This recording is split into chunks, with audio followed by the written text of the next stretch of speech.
special event highlighting the role small businesses play as major drivers of our economy.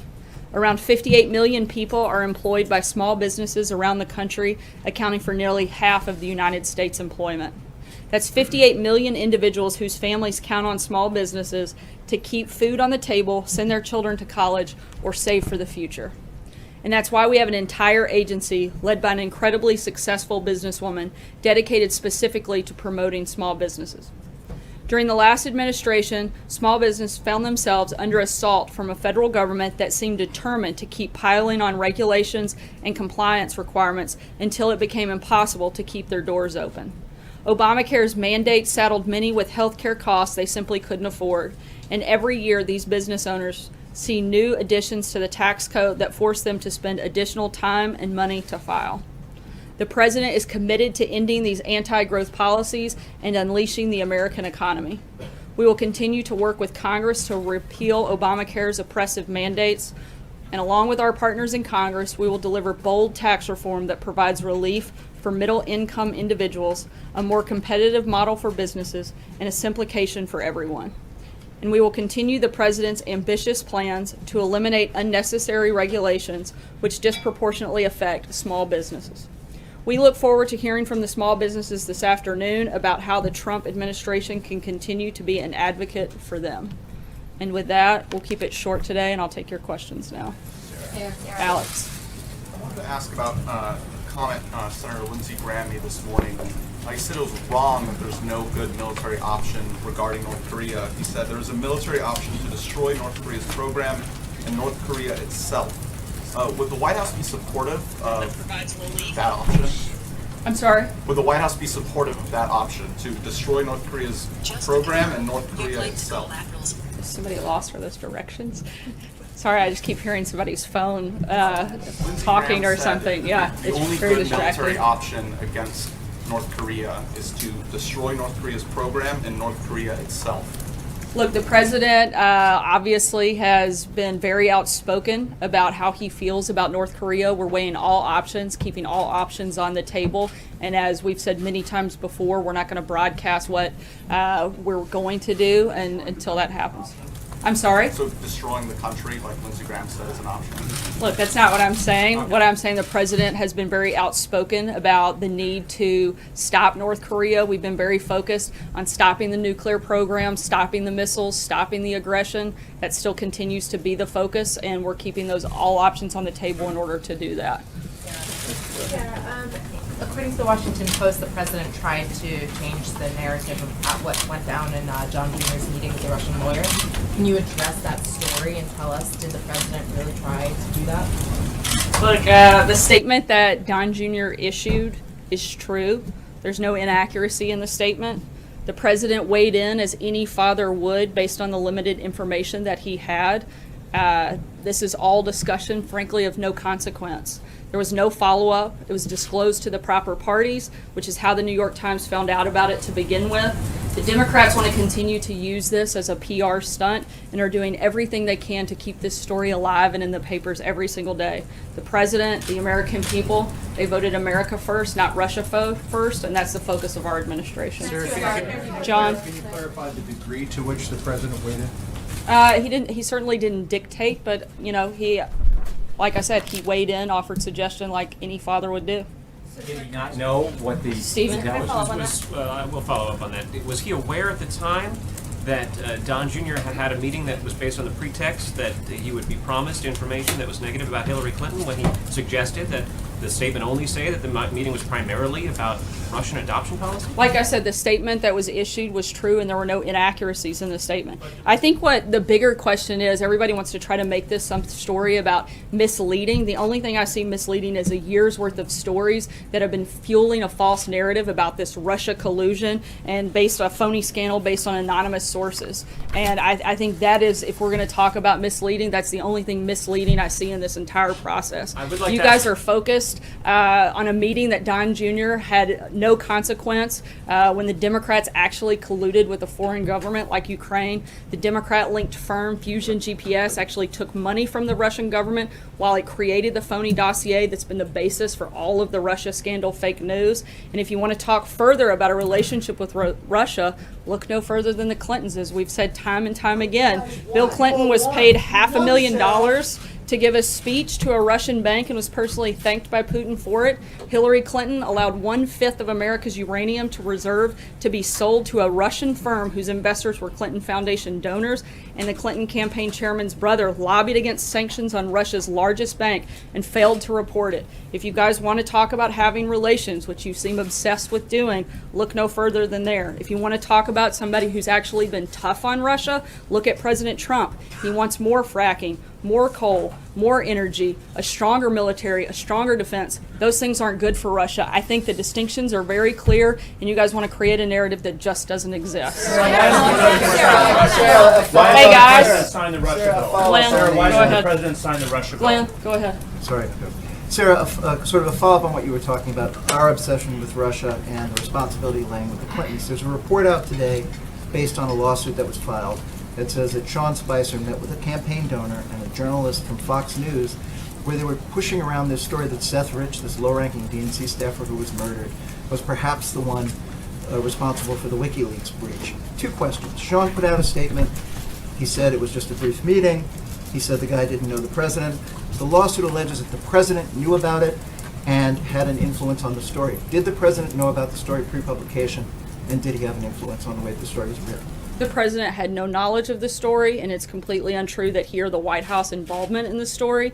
And beyond that, this is ongoing litigation, and I'd refer you to the actual parties involved, which aren't the White House. Does it disturb you that the press secretary for the President of the United States, who just gave this incredibly passionate pushback on us for focusing on Russia, does it disturb you, you just sped right past this, does it disturb you that there's an allegation out there in a lawsuit, and Sean Spicer admitted meeting with these two individuals, that this was discussed in your White House? That this He met with particular members theory- of the media. I don't find that to be He met with a a member of strange the thing. media who was You guys pushing- were all members he of was the pushing a media. story that was later retracted because it was false. He met with that reporter, and he met with a campaign donor. Does it disturb you? Does it say anything about this White House that you would entertain that kind of story? It doesn't bother me that the press secretary would take a meeting with somebody involved in the media about a story. None of that was disclosed. They had a conversation, and that was the end of it. You guys come to us with stories all day. I've taken meetings with the majority of the people in this room. I don't always know the nature of the story of which you're coming to talk to me about, but it's my job to talk to you, to listen, and I'm responding. The president didn't have knowledge of the story. The White House didn't have any involvement in the story, and beyond that, it's ongoing litigation that doesn't involve anybody in the building, and so I'd refer you to the parties that it does. I've got two questions for you, please. I want to follow up on something you said yesterday after my first question. You were on that flight back from the G20. Did you advise the president to be truthful in that statement that he was helping? I wasn't part of a conversation regarding the You were statement. not in the room at the time? Or in Well, that I mean, area at the time? I was in the air. I was on the plane, but I wasn't part of the conversation, so I can't speak to anything beyond that part. Yesterday, you said that the president was joking about his comments, putting suspects' heads, telling police officers they shouldn't cover their heads and putting them in the car. Was he making a joke about police brutality? Not at all. I think you guys are jumping and trying to make something out of nothing. He was simply making a comment, making a joke, and it was nothing more than that. What's so funny? What's funny Should about he that? apologize for that joke? On that same issue, the head of the DEA wrote immediately after the president made those remarks to officers of the DEA, telling them to disregard them and saying he had an obligation to speak up when something wrong happened. It wasn't a directive. It was a joke. There's a very big Seriously, so difference. why was that not clear? Olivia? To people on the DEA? Sarah, has the president signed the Russia, North Korea, Iran sanctions bill?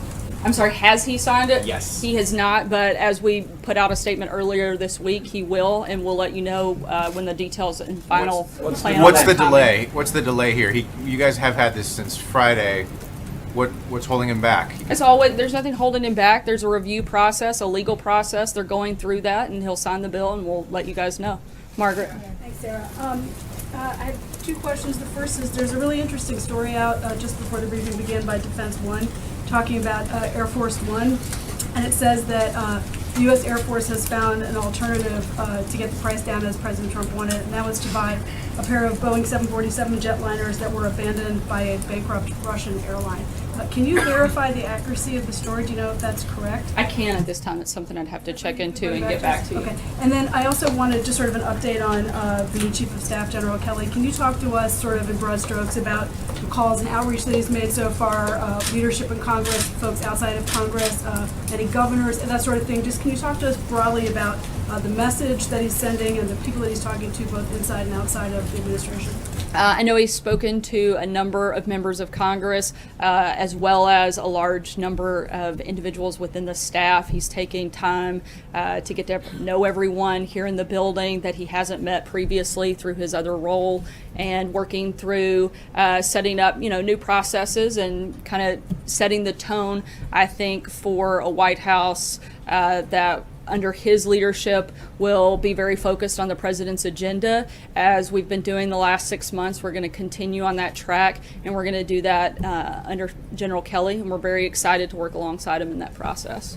Hallie? About the president's agenda, and I'm obviously sitting here and I heard you list off a list of reasons of why you think that the media should be focusing on Democrats, not the president. And not to belabor an obvious point, but Hillary Clinton is certainly not in the Oval Office. Donald Trump is. And there seems to be a trust deficit that is being created with some on Capitol Hill. And I want to tell you what Lindsey Graham said this morning on the Today Show. That he says, if this is true, this Washington Post reporting, it was a bad decision by the president, which will make us ask more questions. When you get caught in a lie about one thing, it makes it hard to say, well, just let the other stuff go. Is this what is hurting the president's legislative agenda, this credibility issue on the Hill?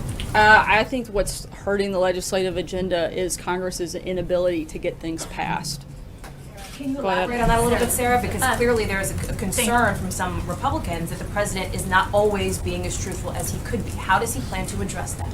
I think by being truthful and transparent as he has every single day. Go ahead. Thank you, Sarah. I'd like to return to North Korea. With North Korea continuing to escalate nuclear tensions, can we expect any actions from the administration to ratchet up pressure of actions on China? As we've said, we're not going to broadcast movements on things like that before they take place, but we're going to continue to work with our allies, continue to work with our partners, and again, the goals are to stop the nuclear program, stop the missiles, stop the aggression. With North Korea, we're going to continue looking at the best options and ways to accomplish that. Can you say what some of those options might be? Not at this time. John? Sorry, John Gizzy, you had your hand up when I first went back to you. Thank you, Sarah. Happy to go to somebody else named John. You said yesterday that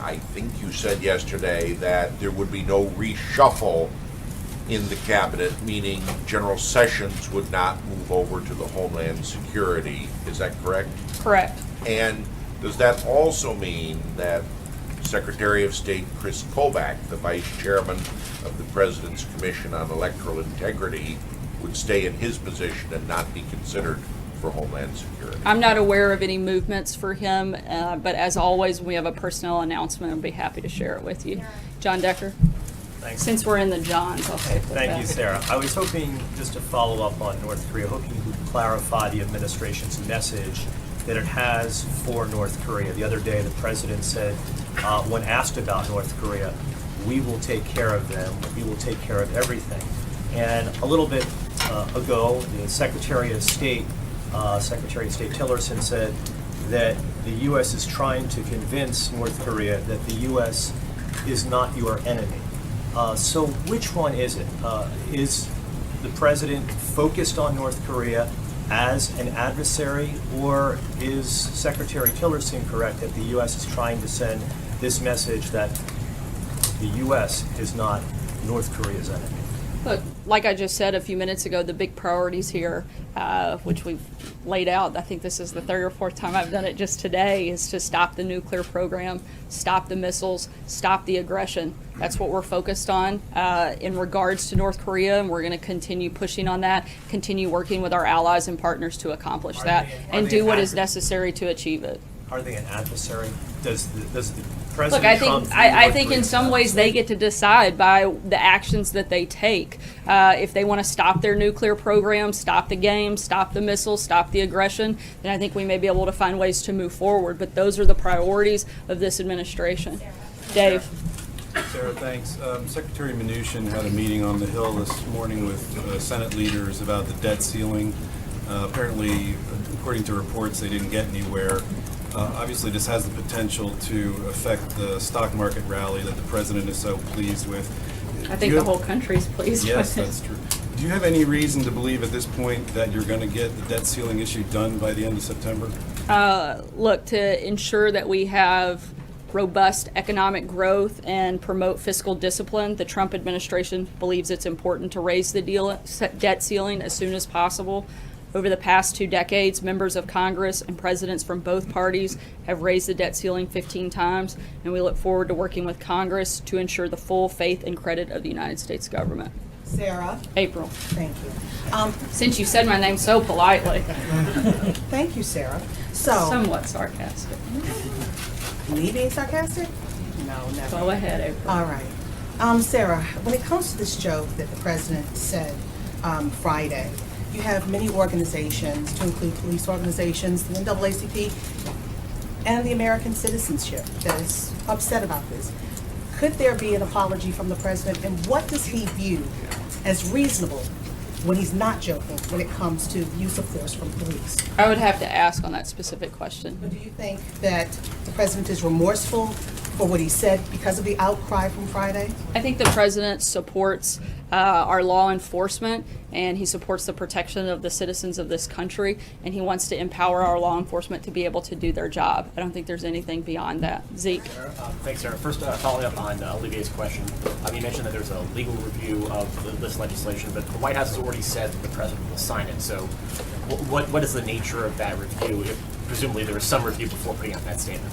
As with every very particularly complex piece of legislation like this is, there's a legal review, and once we sign that, we'll work through and put more of the details of that process out. And separately, one more for you. Last month, the president had delivered a warning to Congress a couple of times not to take vacation in August. What is the status of the president's August plans? Does he plan to leave Washington? For how long? And what will he be doing during that time frame? We'll continue to keep you guys updated on his August schedule as those details are finalized. Thanks, Sarah. The Coast Guard Commandant says that he won't turn his back on transgender troops, which would seem to preclude adhering to the president's directive on Twitter. Does the White House consider that he's refusing to follow an order? I haven't heard those comments or had a chance to speak with any about it, but I know that the goal is to work with all of the relevant departments, primarily the Department of Defense, to lawfully implement that new policy.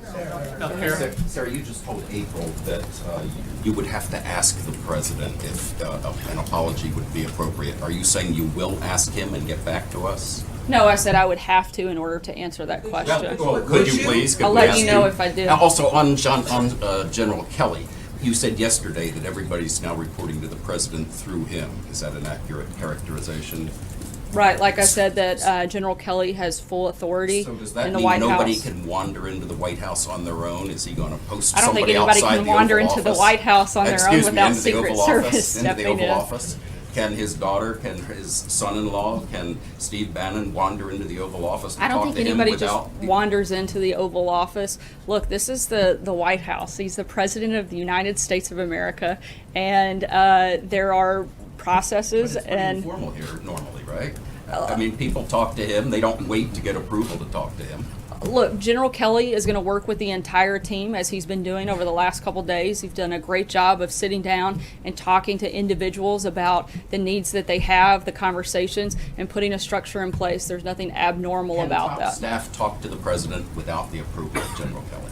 I don't know that I would say approval is the correct word, but I certainly don't think it's like we're getting permission slips signed, but I do think that there is something to having a structured process in order just to make things run more smoothly at the White House. Sarah? What is the president's reaction to 2 opposition leaders being jailed in Venezuela? Can you say that again? What is the president's reaction to the 2 opposition leaders being jailed in Venezuela now after the sanctions from yesterday? Overnight, the regime of the Venezuelan dictator Maduro detained 2 leading opposition figures following its outrageous seizure of power through sham elections this weekend. The vice president spoke with Mr. Lopez just last week, and he and Mr. Leydas Ma are political prisoners held unjustly by the Maduro regime. The United States condemns the actions of the Maduro dictatorship, and we hold Maduro personally responsible for the health and safety of both men and any others seized by his dictatorship. Is the president already considering increasing the sanctions and perhaps going after the oil exports? Again, I'm not going to broadcast, as Secretary Mnuchin said yesterday. We'll consider all options and keep you guys updated. On healthcare, you said earlier that the thing what's keeping the president's agenda from going is Congress and their votes. The president has said he wants to see healthcare done before anything else, and yet that's not the message we've seen from the Senate Majority Leader, Mitch McConnell, in the last few days. Can you explain the discrepancy between the president and senior Republican leadership on the Hill when it comes to what should be done next? As we've said before, we can do a lot of different things at one time. We're continuing to focus. First. We're continuing to try to push a new healthcare system. We know that Obamacare is failing. We know that inaction is simply not okay. We want to continue to make that a priority. We want to work with Congress to do that. We may look for other ways to improve healthcare in the meantime. We're also continuing to focus on tax reform. We've been doing tax reform listening sessions for the last month. We've had countless meetings with members of Congress, other organizations, talking about tax reform, infrastructure. We're going to continue to focus on all of those priorities and move them forward. Will the president support Congress taking CSR payments out of his hands? There's been some suggestion, again, among senior Republicans that this is appropriate to do given the president's threats to stop these payments. They're saying this should be taken out of the executive branch. I'd have to get back to you on that. Because this is something that's being discussed pretty aggressively on Capitol Hill. John Sure. Thune has I'm talked happy. about it. Orrin Hatch has I'm talked about it. happy to get back to you. Mitch Got McConnell, it. thanks. Yep. Peter. Very quickly on Seth Rich. Does the president believe the predicate of that original Fox News reporting that Seth Rich was responsible for the release of DNC emails to WikiLeaks? I'm not sure, Peter. Thanks, guys. We've got a small business event coming up shortly, and hopefully you'll all tune in. His first strike off. Thank you.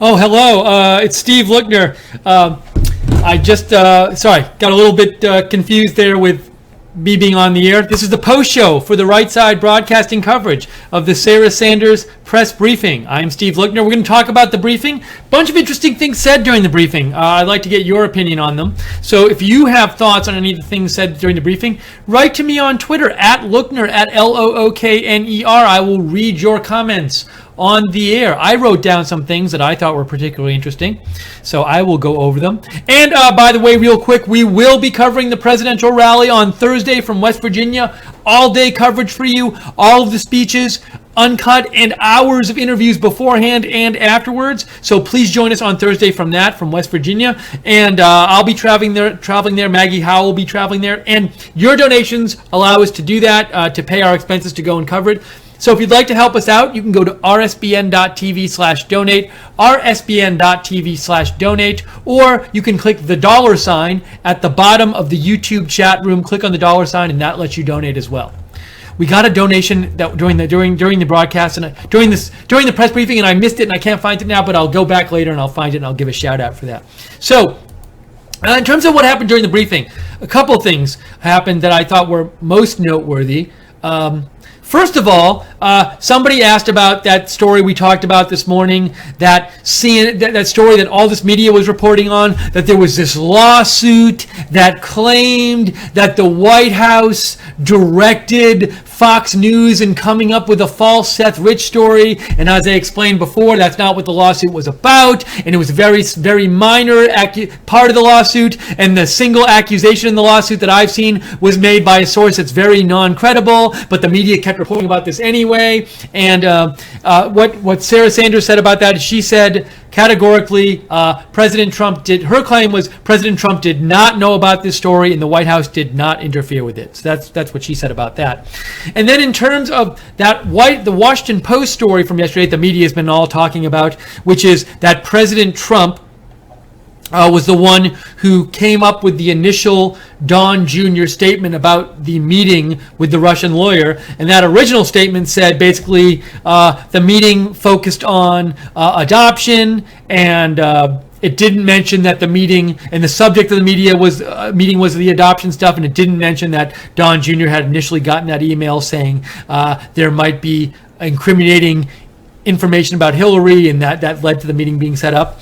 And so the story from the Washington Post was that President Trump was the one who came up with that statement. And what she said is, Sarah Sanders said, she was asked if the president really did come up with that statement, and she said the president weighed in just as any father would. So the White House is not denying the president participated in coming up with that statement.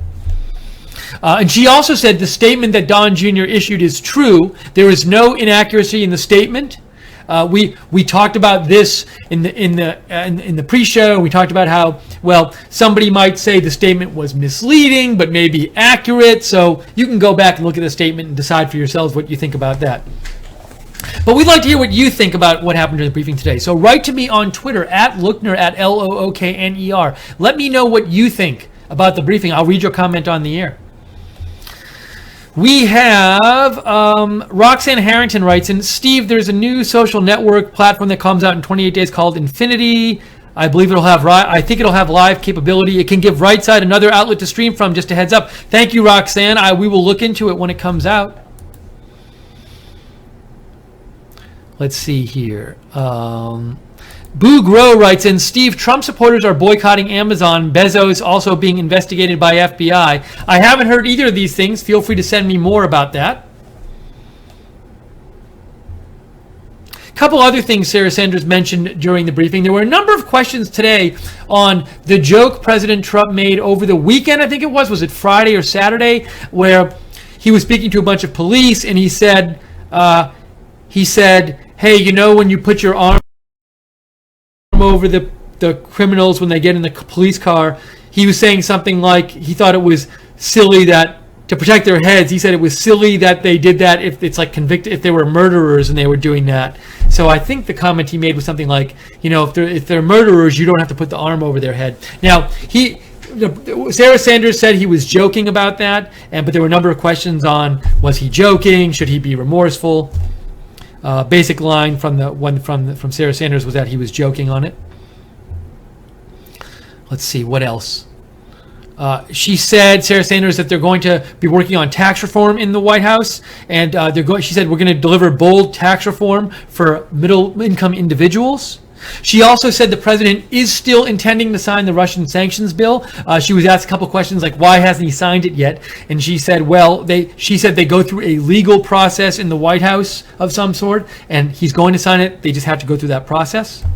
Sicilian Gal just gave $10. Thank you, Sicilian Gal. Very nice of you. We will use that to go to the rally and put it towards our rally coverage. I'm traveling there tomorrow, and so is Maggie Howell. She's traveling there tomorrow. So we look forward to covering that for you. And I can't find, if somebody can find for me, I can't find the last donation that was made. Someone gave us $10 during the press briefing, and I can't find it. So if someone remembers who that was, let me know. Write to me on Twitter. I'll give them a shout out. Let's see. And if you have comments on the press briefing, what'd you think? I'd love to hear what you have to say. Our other viewers would love to hear what you have to say. So write to me on Twitter @Lookner.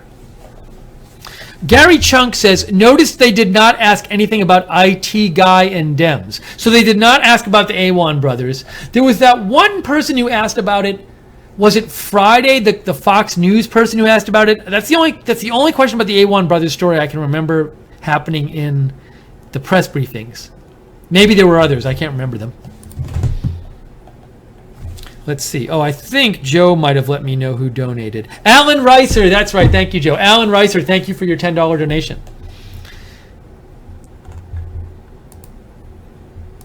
Robbie Ripke says, do you still do RSBN Nightly News? We don't do a Nightly News broadcast per se. What we do is whenever there's big news, we just come on the air and cover it. So if you want to know when we're coming on the air to cover stuff, if we're doing like a live breaking news video, subscribe to us on YouTube and click the notifications bell. Also follow and like us on Facebook. And you can follow us on Twitter too @RSB Network, and I am on Twitter @Lookner.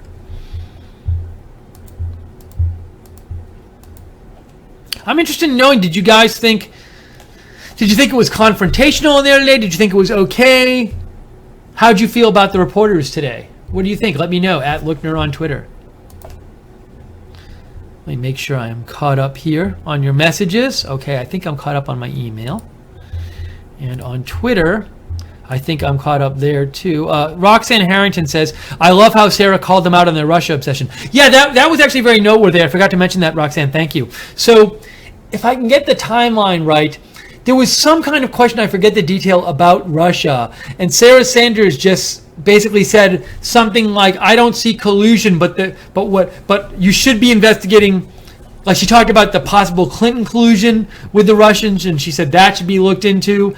She said the story about the collusion story, she said are just like this false narrative. It's made up. There's nothing there to support it, but the media keeps talking about it. So she mentioned that. So, and she also mentioned, what did she go back on? She mentioned one other thing that I was like, wow. Oh, the Ukraine thing. She said the press won't talk about. She said the real collusion was between the DNC and Ukraine during the election. So she did mention that. So she had a pretty strong response to when Russia collusion was brought up. Thank you, Roxanne, for reminding me.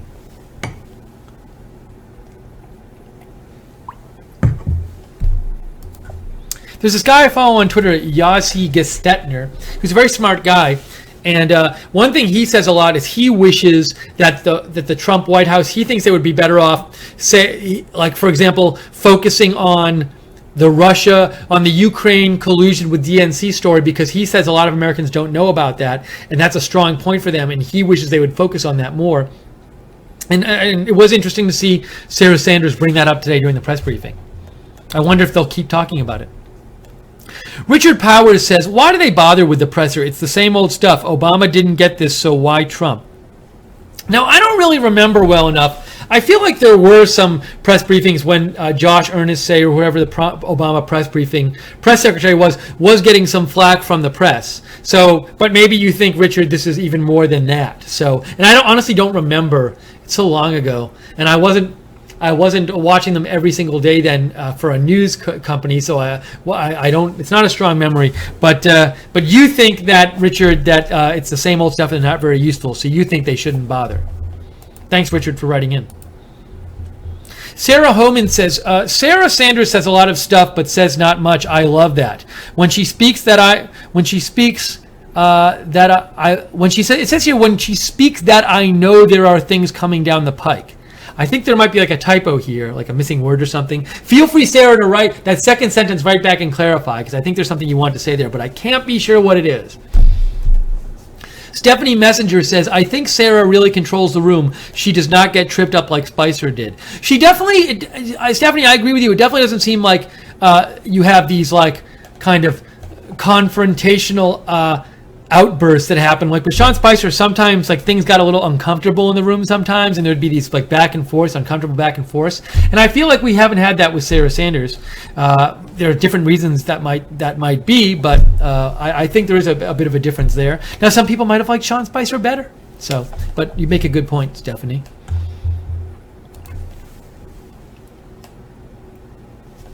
By the way, if you like this Right Side mug and you're interested in getting free Right Side stuff, we give free Right Side stuff in exchange for if you make a monthly donation. So that you can find out about at our Patreon site, www.patreon.com/RSBN. Thanks again to the moderators for moderating today.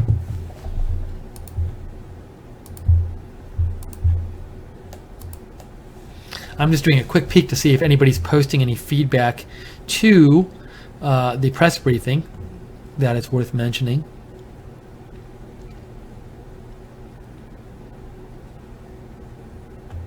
At least on my Twitter feed here.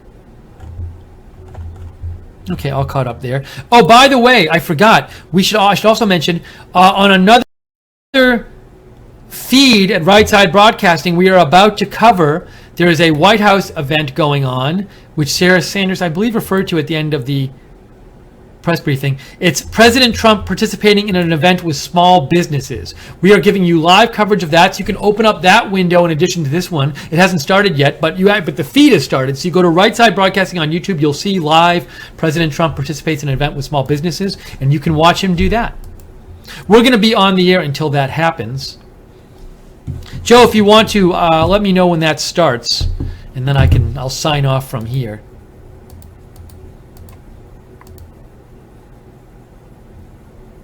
Gary Chunk writes in, people forget how peace talks with North Korea went in the Korean War. They would say one thing and do what they wanted. So are you saying, Gary, that we shouldn't negotiate with them because it just won't go anywhere? And, there have been, we negotiated with them in past administrations, we've negotiated with them, and then they've violated the agreement we reached. So some people I know say negotiations with them really might not help at all. Let's see here. Oh, Sarah Homan says she ran out of space, but the missing word was "like that." Okay, thank you, Sarah. This is Right Side Broadcasting. This is the post show for the Sarah Sanders press briefing. And we are awaiting here. Also, there will be a President Trump event coming on another window, which you can open up. If you go to Right Side Broadcasting, you'll see it there. He's doing an event with small businesses. And we're taking your comments on the air. At Lookner on Twitter is where to reach me. And, as I said earlier, but you might not have caught it if you weren't around for the pre-show, Maggie Howell and I will be doing a live stream tomorrow night from West Virginia. We always do one the night before the rally and the night after the rally. So we'll be doing one Thursday night, late night, from West Virginia. Not sure when tomorrow's will be. It depends when we actually get to our place in West Virginia. Probably 10 or 11 or so another late night stream, but hope you join us for that.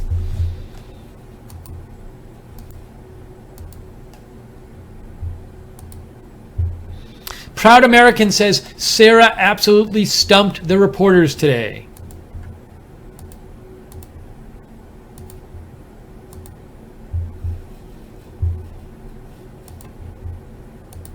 Okay, we're going to stay on a couple more minutes longer here. If you have any last comments, make sure you write me at Lookner soon, because I'm not going to be on the air for that much longer. At Lookner on Twitter. Let me know what comments you have about the briefing. I wonder also, this rally's coming up on Thursday for West Virginia. What will be the focus of the rally? So it won't be, well, I guess the last couple rallies there hasn't been like a single focus because he's talked a lot about a lot of different topics. But I wonder if there will be a specific focus. Will he talk about, say, tax reform or the budget, because that stuff is maybe coming up soon? Don't know. I'll see what happens. We'll see what happens. And also, last rally, if you watch it, Melania and Eric showed up, and Eric's wife was there. I'm blanking right now on Eric Trump's wife's name, Lara Trump. So she was there. So will there be any special guests this time? Tune in Thursday and see. Solomon's Temple says decades from now, media studies will look back on this period as the time when Deep State did secret hostile takeover of the press. That's from Solomon's Temple.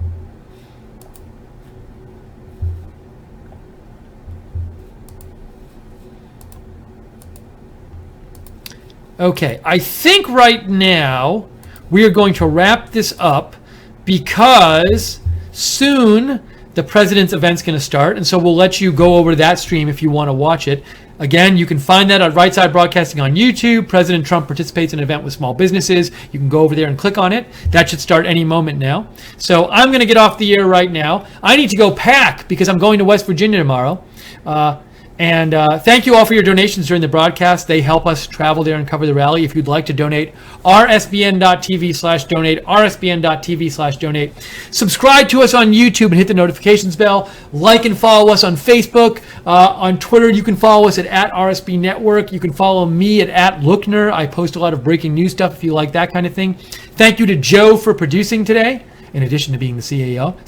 Thank you to the moderators for moderating. Thank you for everyone for watching and for all your comments.